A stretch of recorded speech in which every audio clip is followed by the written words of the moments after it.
আয়নাখালের rail crossing এ সংঘটিত হলো ভয়ঙ্কর দুর্ঘটনা। সময় মতো রেলওয়ে গেট বন্ধ না করায় প্রাণ গেল এক ই রিক্সা চালকের। লালাবাজার অভিমুখে যাওয়া রেল ইঞ্জিনের ধাক্কায় মৃত্যু হলো ই রিক্সা চালকের। প্রায় 1 কিলোমিটার জায়গা টেনে হিঁচড়ে নিয়ে গেল ই রিক্সাকে। ঘটনাস্থলে তীব্র প্রতিবাদ সাব্যস্ত করেছেন স্থানীয়রা। পরিস্থিতি নিয়ন্ত্রণে ঘটনাস্থলে উপস্থিত হয়েছে পুলিশ। ঘটনাকে কেন্দ্র করে তীব্র চাঞ্চল্য দেখা দেয় এলাকায়।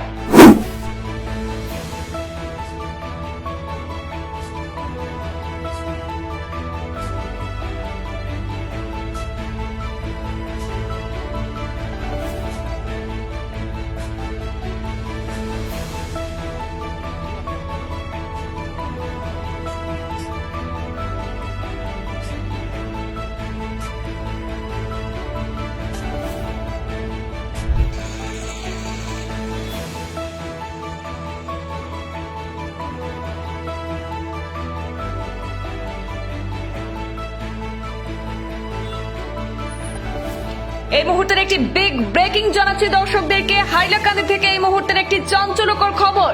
আয়নাখাল রেল ক্রসিং এ সংঘটিত হলো ভয়ঙ্কর দুর্ঘটনা। রেল গেট সময় মতো বন্ধ না করায় প্রাণ গেল এক ই রিক্সা চালকের। লালাবাজার অভিমুখে যাওয়া একটি রেল ইঞ্জিনের ধাক্কায় মৃত্যু হলো ই রিক্সা চালকের। ঘটনাস্থলে তীব্র প্রতিবাদ সাব্যস্ত করেছেন স্থানীয়রা। পরিস্থিতি নিয়ন্ত্রণে ঘটনাস্থলে উপস্থিত হয়েছেন পুলিশ আধিকারিক। ঘটনাকে কেন্দ্র করে তীব্র চাঞ্চল্য দেখা দিয়েছে হাইলাকান্দিতে। হাইলাকান্দির আয়নাখালে সংঘটিত হলো এক ভয়ঙ্কর দুর্ঘটনা।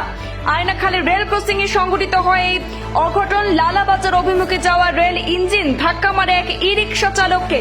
প্রায় 1 কিলোমিটার জায়গা টেনে হিঁচড়ে নিয়ে যায় ই রিক্সাটি। ঘটনাস্থলে মৃত্যু হয়েছে ই রিক্সা চালকের। সময় মতো রেলওয়ে ফাটক বন্ধ না করার জন্যই দুর্ঘটনা সংঘটিত হওয়ার অভিযোগ করেছেন স্থানীয় জনগণ। মৃত ব্যক্তির পরিচয় এখনো পর্যন্ত স্পষ্ট হয়নি।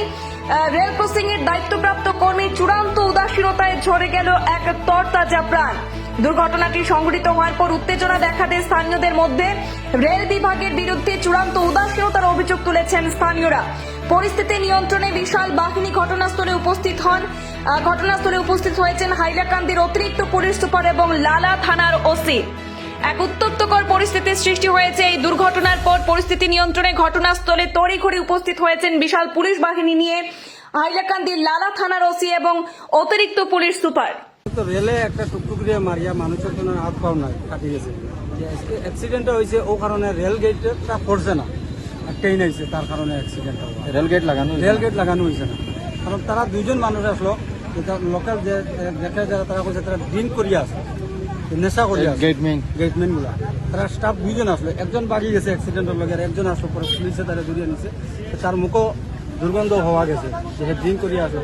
আজকে যে অ্যাক্সিডেন্টটা হয়েছে একমাত্র এখানের স্টাফের কারণে অ্যাক্সিডেন্ট। এটা অ্যাক্সিডেন্ট হওয়া যায় না, এটা মারা। যদি গেটটা পড়তো না, ফলাই দিত তো অ্যাক্সিডেন্টটা হয় না। গেট না পড়ার কারণে অ্যাক্সিডেন্ট।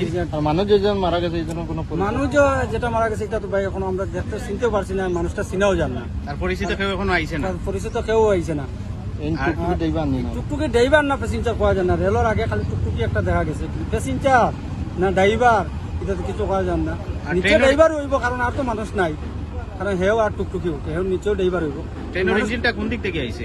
ট্রেনটা আইছে হাইলাকান্দি থেকে আইছে, লালামুকা যাইব। আচ্ছা, ইঞ্জিন গাড়ি। এই জায়গাটার নাম যে জায়গা ঘটনা নাম আয়নাখাল তিমুকা। ও রেল গেটের সামনে হইছে। ও রেল গেট হইছে আয়নাখাল তিমুকা। এর আগে 1 কিলোমিটার আগে একটা আছে, 1 কিলোমিটারের ভিতরে দুইটা রেল করছে। মানে আপনি কইতে চাইছেন মানে গেটম্যানে গেটটা ফলাইছে না? গেট ফলাইছে না, তার কারণে মদ্যপান অবস্থা তো গেট পড়ছে না। ট্রেন ডুকটুকি ঢুকবো তো এগুলো পাসিং আছেও, তখন তো গাড়ি আবার যাবার পাসিং দিন তো গাড়ি ঢুকবে। গেটটা যদি পালাই ঢুকতো তো গেটটা পালাই ঢুকতো তোর গাড়ি ঢুকে না।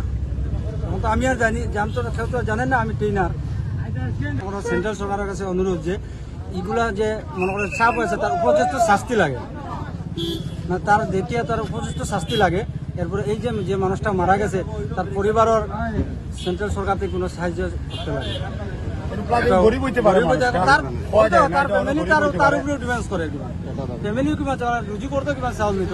আমার মতো গরিব হইতে বর্তমানে এখানে প্রশাসনের মানুষ আইছে নি? এখানে প্রশাসনও আইছে, কিন্তু তো লালা হাইলাকান্দি প্রশাসন রেল ডিপার্টমেন্টের কোনো মানুষ তো আইছে না, কখনো আইছে না। কিন্তু ওটা আমরা আরো আগে একটা অ্যাক্সিডেন্ট হয়েছে, যে রেল ডিপার্টমেন্টের অ্যাক্সিডেন্ট হওয়ার পরে যে রেলের মানুষ আইতে আইতে বিকাল হয়ে যায়, কিন্তু রেল ডিপার্টমেন্টের পুলিশ ফটাফট আয় না।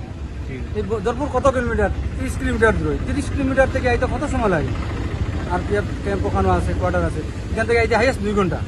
কত সময় আরপিএফ পুলিশ আর ঘটনাটা কয়টার সময় হয়েছে আনুমানিক? অনুমানিক কত হইব? 10:30 অনুমানিক হইব। এখন আপনার দাবি কিটা বর্তমান? এখন আমরা দাবি হইল ওটাও যে রেল ডিপার্টমেন্ট থেকে যে মানুষ তো মারা গেছে, অ্যাক্সিডেন্ট হয়েছে, সে সেটা তো আর কিছু করার নাই। স্ট্রাইক মারা ধরা করে তো কিছু হবে না। যেটা মানুষটা মারা গেছে তার পরিবারের কিছু করার লাগে, যেহেতু তার পরিবারের যদি কোনো চাকরির একটা যোগ্যতা থাকে, তারা রেল ডিপার্টমেন্টে একটা চাকরি দেওয়ার লাগে। ওটাও মানে আমরা ওটাও আমরা চাই মানুষ জানি গেছে, না, যে তবে কোনো জাত হোক। কোন জায়গা। মানুষ হিন্দু মুসলিমের মাপ নাই, যে কোনো জাত মানুষ হোক। ওটাও আমার হাইলাকান্দি ডিস্ট্রিক্টে প্রায় 5-6টা ক্রসিং আছে মেইন রাস্তার উপরে, ন্যাশনাল হাই রোডের উপরে। যে এই জায়গা জরুরি ওভারব্রিজ নিরাপত্তা, যে গাড়িও চলে এমন, এখন আগে আসতো গাড়ি চলতো না, এখন ন্যাশনাল হাই রোডও গাড়ি এগুলোও চলে, যে প্রায় অ্যাক্সিডেন্ট হয়। যে এটার ওভারব্রিজ লাগেও, জরুরি হয়ে গেছে এটা ওভারব্রিজ লাগে। ওটাও আমরা সেন্ট্রাল গভর্নমেন্টে আমরা দাবি আর যে এটা ওভারব্রিজ হওয়ার লাগে। হাইলাকান্দি টাউনের ভিতরে আছে ক্রসিং, লালা টাউনের ভিতরে আছে, খাটলিছড়া বাইপাস ওভারব্রিজ হয়ে গেছে, টাউনের ভিতরে নাই, মেইন ডিস্ট্রিক্টের ভিতরে ওভারব্রিজ নাই। এরপরে বদরপুর ঘাট আর একটা আছে, ওভারব্রিজ নাই। ইনো প্রায় মানুষগুলা সমস্যাত পড়ে, প্রায় কোনো মানুষ এমার্জেন্সি অ্যাম্বুলেন্স যাইতে হইলেও জামও পড়িয়া আস্তা দিন যায়, রুগী অ্যাম্বুলেন্সও মারা যায়। এটাও আমরা সরকারের কাছে দাবি রইল।